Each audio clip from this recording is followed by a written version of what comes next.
দিয়েছিল, খেতে সত্যিই ভীষণ সুন্দর ছিল।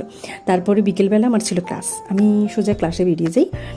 ওখানে গান শেখানোর পর আমার কিছু কাজ ছিল, তো আমি সোজা চলে আসি টেলারিং দোকানে। তো ওই দোকানটাতে আমার ওই দুটো শাড়ি দেওয়ার ছিল, কারণ দুটো ব্লাউজ পিস কাটানোর ছিল ওখান থেকে। তো ওটা সেরে আমি সোজা চলে আসি একটা সোনার দোকানে, কারণ সামনেই ছিল আমার অ্যানিভার্সারি, তাই মনে হলো কিছু একটা নেওয়া যাক। ওই বলেছিল নিতে। তো যাই হোক, আমার দুটো পলা ছিল, কিন্তু সেগুলো ছোটো হয়ে গেছিলো, আর ইচ্ছেও ছিল একটু নতুন ডিজাইনের কিছু নেওয়ার ইচ্ছে ছিল। তো এই তিনটে আমি দেখছিলাম, তবে শেষেরটা যেটা তোমরা দেখছো এটা আমার ভীষণ ভালো লেগেছে। তবে এতগুলো পলা আছে, তোমরা বলো তো কোনটা নিলে বেশি ভালো হবে।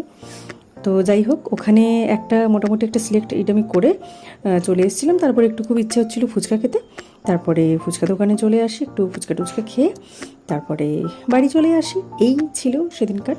সবাই ভীষণ ভালো থাকো, চ্যানেলটা সাবস্ক্রাইব করো, আর যারা ফেসবুক থেকে দেখছো পেজটা ফলো করে পাশে থাকো।